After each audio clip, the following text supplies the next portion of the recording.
Hello, I'm Erika Bezzo, executive coach and cross-cultural trainer.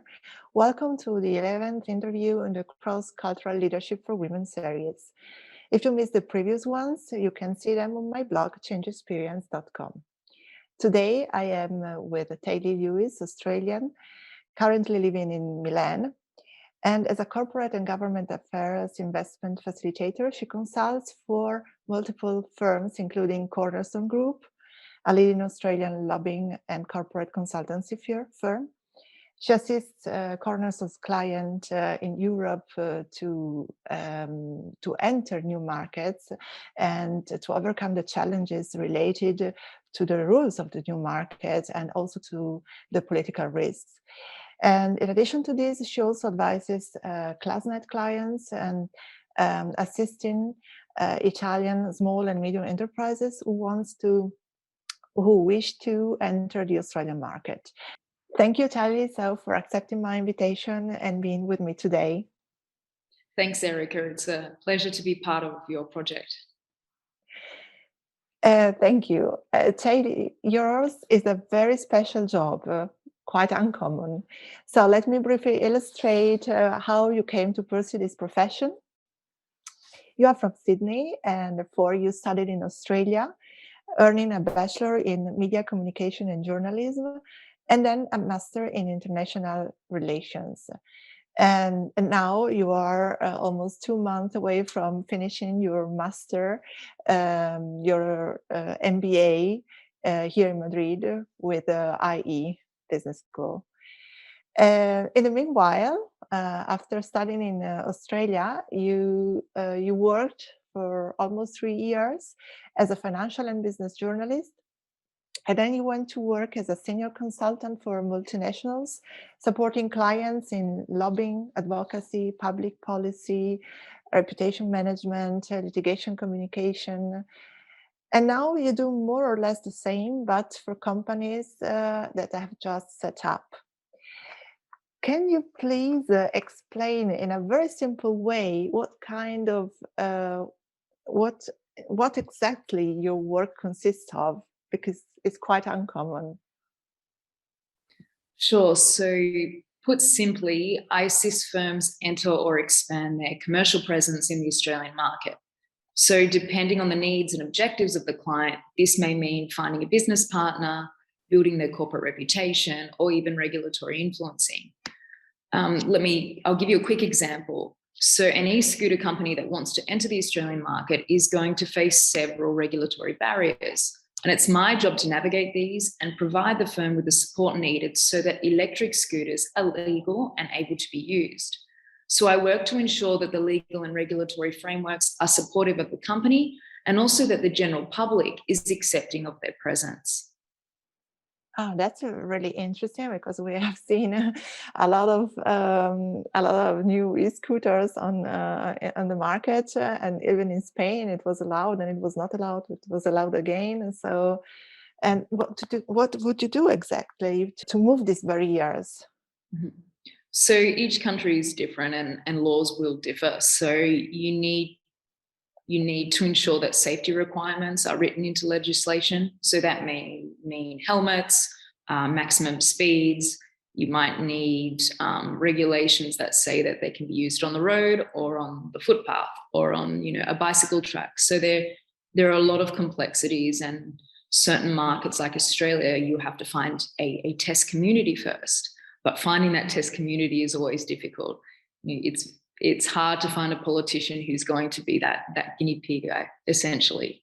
Then you have the concerns from businesses that you need to reach out to them and speak to them.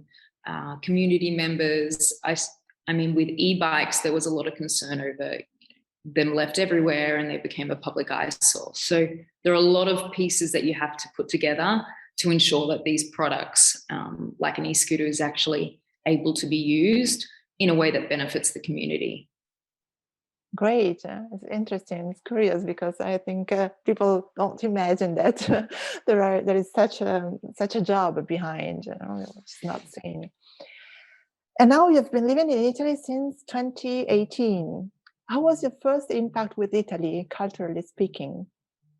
That's a good question. Well, I didn't speak Italian when I first arrived, so it was really difficult. And I didn't want to stay in a bubble.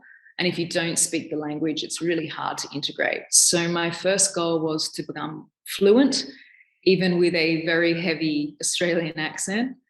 The differences also in the corporate culture were a huge shock. So building credibility as a young female was hard.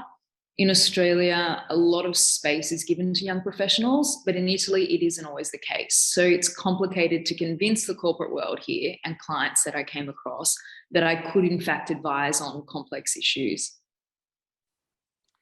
Clear. And how did you build your credibility then? How did you manage to do that? Well, it coincides with something I really enjoy doing, and that's public speaking and writing. So I've been lucky enough to present at events hosted by chambers of commerce and other business networks. And my presentations typically focus on building awareness of the Australian market. I also try to publish thought leadership pieces online or in print on various business topics. I'll add that networking, particularly in Italy, is really fundamental. And a lot of the work I do is based on connecting businesses and professionals. And markets are complex, particularly here in Italy. So you need to have a network of specialists to work with. When you say market is complex, you mean in terms of red tape mostly and bureaucracy and things like that? Yeah, red tape, bureaucracy, and the country is also so different from north to south. So you have a lot of different influences that dictate trends within the market. Mm. A lot of foreign companies notice the same, that it is complicated because of red tape and bureaucracy. And I mean, this is very often the problem in countries which have a very high uncertainty avoidance, and the bureaucracy is set up to try to control uncertainty, and it makes life quite complicated with a lot of rules as we try to regulate everything, even if we don't manage it, of course. But it's a try, and it makes things complicated for cultures that are not used to this kind of rules. And from a more personal perspective, what was the most difficult cultural impact for you when you first arrived in Italy? I would have to say the lack of connection with nature. In Sydney, our lives really revolve around the ocean, so it's a different way of living. I found it easier to switch off. People, they're more relaxed, even if they work in a highly competitive environment. But in Lombardy, I found it more difficult to find this balance. High pace, the pace is very, very, very high in Milan, particularly, I think. And that's true that when it happens to me to work in a city with the sea, I feel like I'm almost on a holiday, that I'm not really working. It's a really different atmosphere. It's interesting how it changes our way of being, as you said. And what other cultures did you come into contact with professionally? And which were the biggest challenges for you in terms of adaptation? I've worked with clients from all over the world, so British, French, Singaporean, Chinese, Italian, obviously. And the greatest challenge is to understand that their priorities are going to be different. And one aspect is that the corporate conscience differs depending on a company's country of origin rather. So there are many differences in terms of how firms interact with the community in which they operate.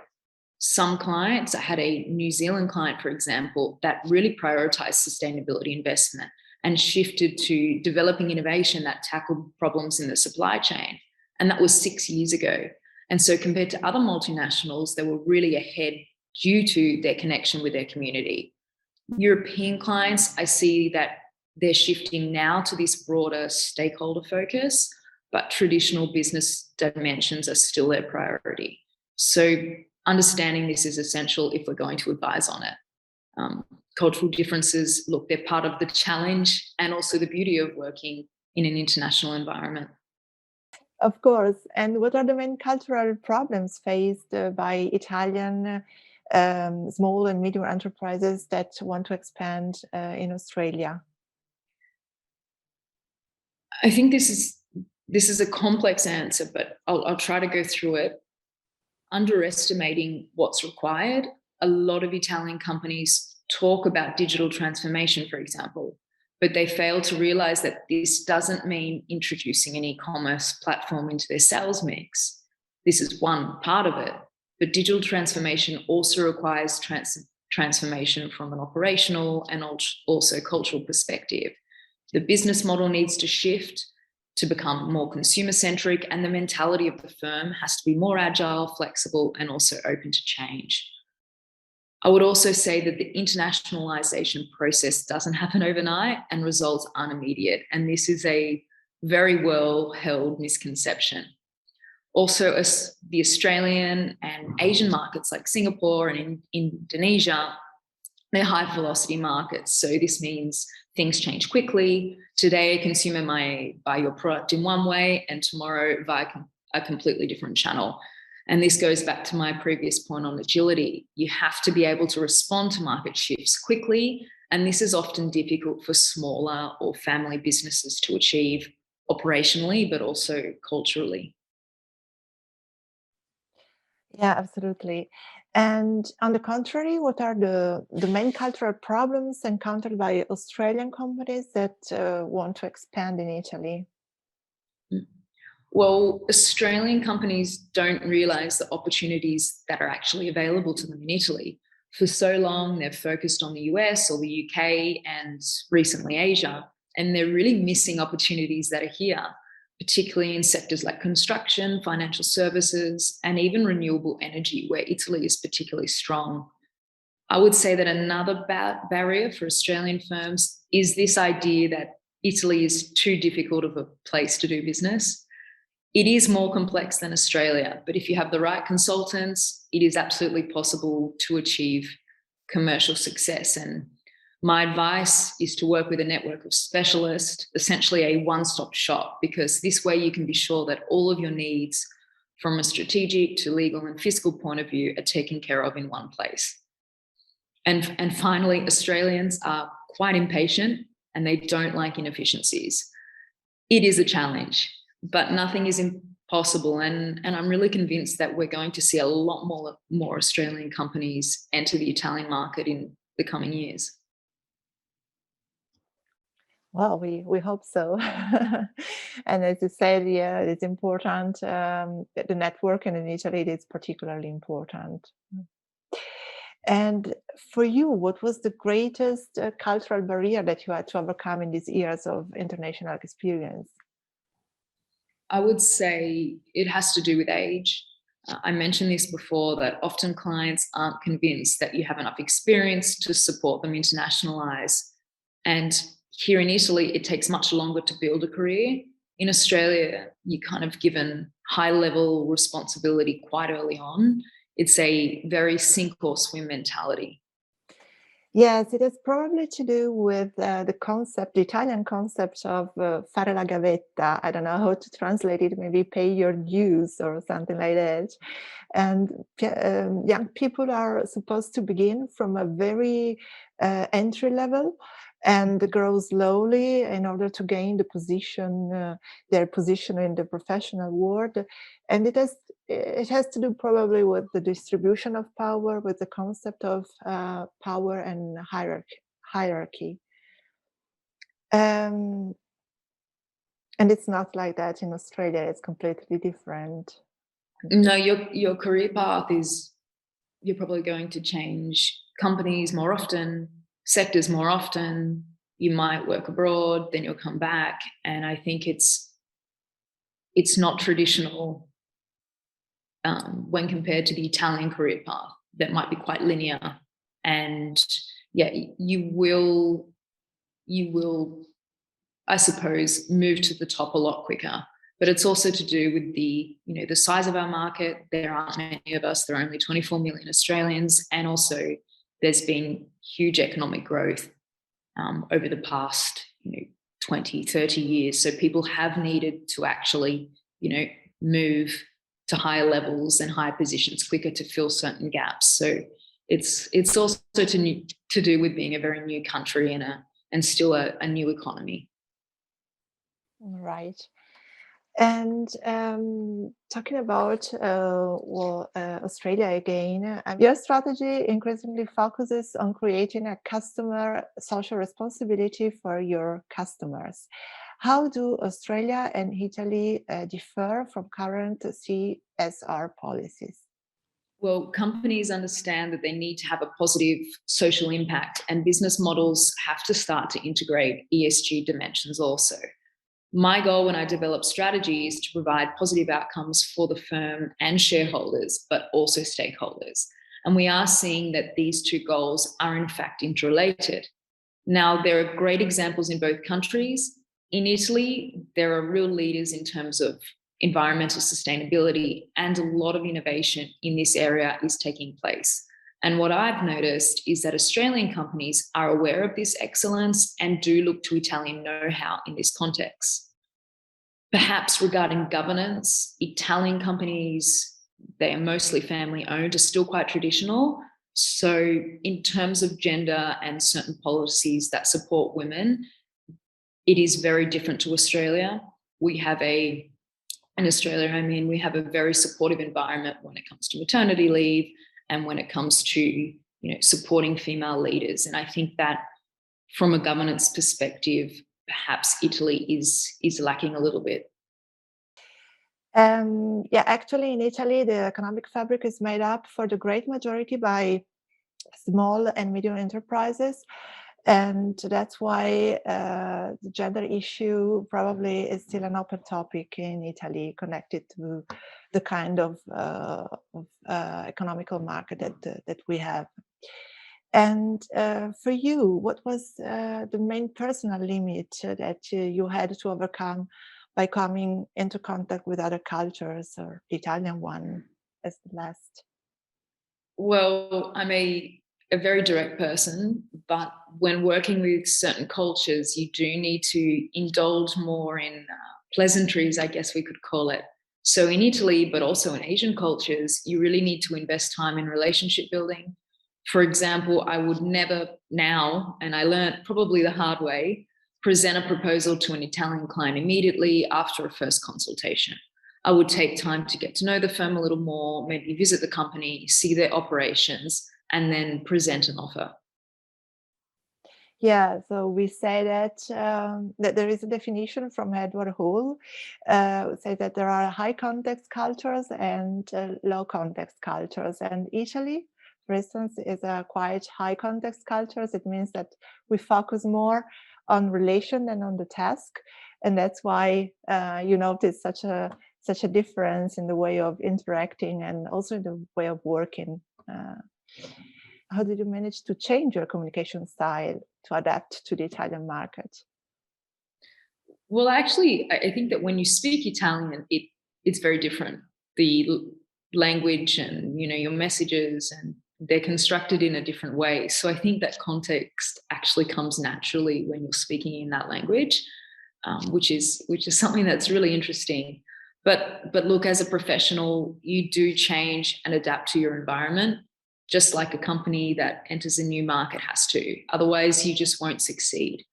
And I think that the beauty of working with different cultures and living abroad is that you do grow as a professional and as a person. Well, definitely, I couldn't agree more. So thank you, Taylee. We have learned something new about your profession, which is not so common. So thank you for explaining to us your job, and thank you also for your time and for sharing your experiences and your point of view from the Australian perspective, a country that we still lacked in our interview series. And so thank you very much for participating. Thank you. It's been a pleasure. So if you liked the interview with Taylee, you can comment it and share it. And then see you for the next episode of Cross-Cultural Leadership for Women in the new year. Bye.